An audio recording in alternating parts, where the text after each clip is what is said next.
guys, and welcome to another video here at Fiscal Voyage. I'm Felix, and I have another request here by Robert. Robert wanted me to cover some medical REITs, real estate investments trusts, but he had a whole list of different REITs, but I stick with one for this video.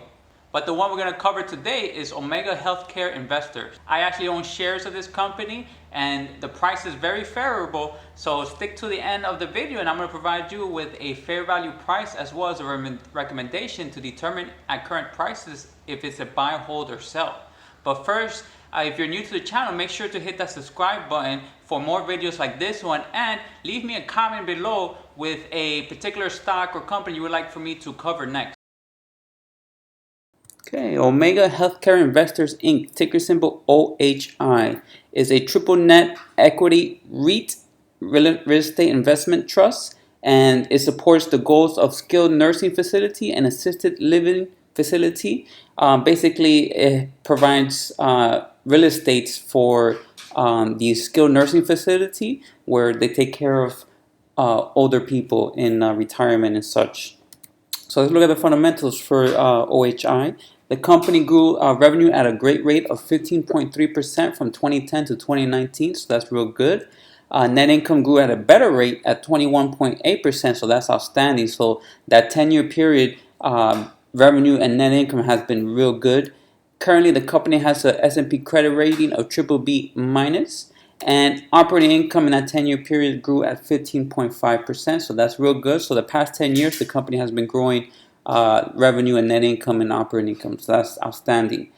Free cash flow, however, has been growing at 5.9% in this 10-year period. For REITs, I like to look at free cash flow and adjusted funds from operation when evaluating REITs. So that's why we're looking at free cash flow here instead of your traditional earnings.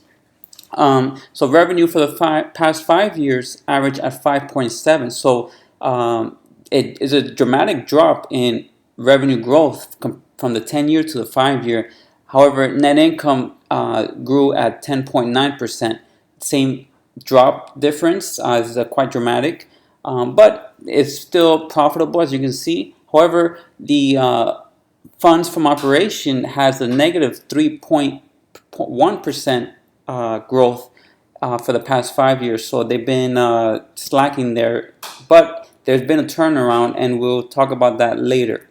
Fundamentals continued. 2019 adjusted funds from operation came in at $2.77 for the full year of 2019. Net margin came in at 36.7%, which is expanded from 2018's net margin of 32%. So that's a positive there. And in recent quarterly report, net margin increased slightly by 1%. So that's a positive turnaround seen here for the company. Return on equity at 9%. That's been averaging for the past 5 years around 8% to 9%. So that's on par. Current dividend yield, however, at 9.13%. So that's great. So even if the company is flat in prices, you're having an outstanding dividend yield return of 9%. So that's real great. So that's very positive. Like I said, I own shares of this company, but that dividend yield is very nice. And the 5-year dividend growth rate is 5.6%. However, I don't see that continuing in the foreseeable future. I see about a 2 to 3% dividend growth rate going forward, but still good because of the current yield of 9.13. And the dividend payout ratio is not that bad, actually, at 89%. REITs, for the most part, needs to pay out about 90% of their net income. So the dividend payout ratio is right on par with that. And actually, as we see in the next few slides, the adjusted funds from operations is going to grow. So the payout ratio shouldn't decrease with that. Of course, if they increase the dividend by 2 or 3%, it'll keep par with the adjusted funds from operation growth. But we'll talk about that shortly. And the company has been growing dividends for 17 consecutive years. So that's outstanding. So they've, not only in the financial crisis and from 2008 2009, the company was able to grow dividends. And they've been growing dividends, like I said, for 17 years. And the most recent dividend increase was in October by 1.5%. Like I mentioned, I see them growing dividends around 2% or 3%. They may increase it by 1% this year also because, of course, with the economic situation going on. But the charter rule came out at 14.5. For most REITs, you like to see it 9 or higher compared to a standard stock. But 14.5 with the dividend growth rate of 5.6. However, like I mentioned, I don't see that growth rate in the foreseeable future. And the 5-year dividend yield average is 7.5% compared to the current 9.13%. So the current yield is much better than the 5-year average yield. So it's almost 200 basis point higher. So that's great. That may be a good indicator that it's undervalued. Let's look at the balance sheet. Debt to cap at a reasonable 57%. The current ratio for the company is a nice 2.82. You like to see this at 1.5 and higher, so the company has more assets than liabilities, so that's good. The debt to equity ratio is respectable at 1.37, and the interest coverage is quite low. You like to see it 2 and higher, so it beats that criteria, but I prefer 3 or 4 interest coverage, which interest coverage is basically the measure of a company's ability to meet its interest payments. And you like to see, of course, 2 is considered minimum acceptable for a company that has consistent revenues. This is a company that has consistent revenue and has been growing revenues as we saw earlier. The price to book at 1.69, which is better than the 5-year average of 1.89. So that's a good indicator here that may be undervalued. So let's look at future outlook. 2020 analysts are expect adjusted fund from operations to come in at $2.90, which is better than the 2019 adjusted fund from operation at $2.77. So even with the economic shutdown and all the uncertainty, the company is expected to grow earnings almost 20 cents versus last year. So that's very positive because, of course, the company rents out the facility for the healthcare industry for senior living and such and assisted living. So that's why even though most real estate company was suffering because of the shutdown, this company was still generating revenue. So that's very positive. It's something to consider there. 2021 expected adjusted fund from operation at $2.98. So again, that's higher than 2020.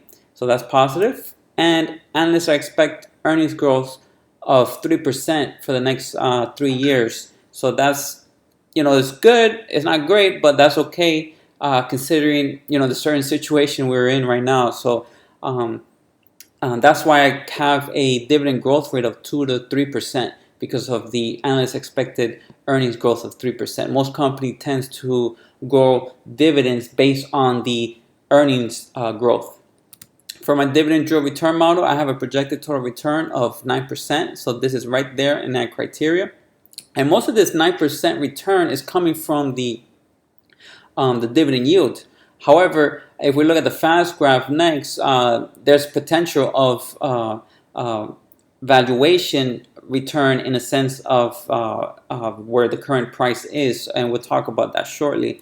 Forward price to adjusted funds from operation is 10.1 versus its current price to adjusted fund from operation at 10.6, so it's lower. So that's a good indicator that I like to see, and it's much lower than the 5-year average of 11.7. So that's positive there. So far this company looks to be undervalued, and in a few slides we'll talk about the undervaluation of this company. So here the fast graph, as you can see, the black line is the monthly closing price. The blue line is the multiple of 11.6 to adjusted fund from operation, and the orange is a multiple of 15.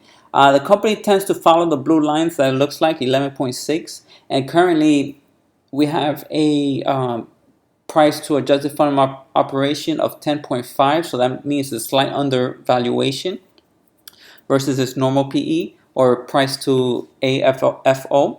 If we look at the expected earnings potential, we have a total annual rate of return of 15.1%. And analysts, which is what I like to see here, has been pretty spot on with the expected earnings. and so that's very positive. So this expected earnings of $2.90 in 2022, $1.98 in 2021, and $3.99 in 2022. I'm pretty confident that it's going to fall in that range, minus a few cents here and there. But overall, you could have a projected total return of 15.1% annually for the next 3 years. So that's very positive. And as you can see, in 2017, earnings fell at 4%, and in 2018 fell 18%. So the company had a few years of negative earnings, but it looks like they're picking it up and heading in the right direction. So if we look at the fair price, CFRA doesn't have a fair price for this company. However, they do have a strong buying recommendation, but they don't provide a fair price. Morningstar, however, does at $41.76. FastGraph at $33.64. This is based on the blue line, the normal price to funds from operation of 11.6, I think it was. And Yahoo at $31.60. And my dividend discount model analysis at $34.17. I use a 2% dividend growth for the next 3 years and 2% after that with a discount rate of 10%. We came in at $34.17. Averaging out the 4, we get a fair price of $35.22. And current price, the company is at $29.36. That means that the company is undervalued by 20%. So that gives us the margin of safety to 10% or higher, and very good undervaluation. And that's why I have a buy recommendation for OHI. So I just saw I have a buy recommendation for OHI.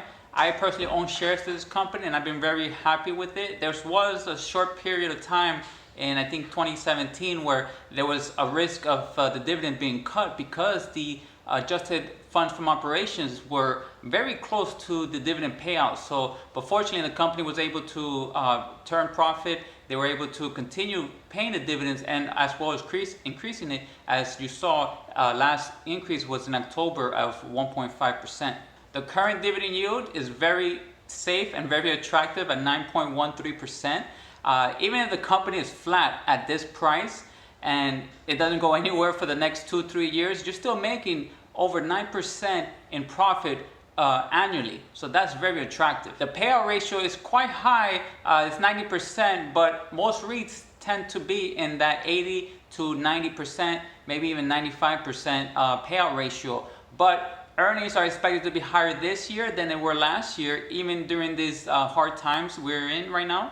And they're expected to be even higher in 2021. And what I saw was analysts have a very good percent of predicting OHI earnings. So I'm very confident that this is going to come true, and therefore the dividend looks to be very safe right now. But because the dividend is low, also that means the price is low to our fair value price, as you saw, 20%. So that gives you not only a high dividend yield as well as favorable valuation, and it beats our recommended 10% margin of safety. So that's very attractive at current prices. So again, if you like this video, make sure to hit that subscribe button and also like the video. And thank you for watching. I'll see you guys in the next one.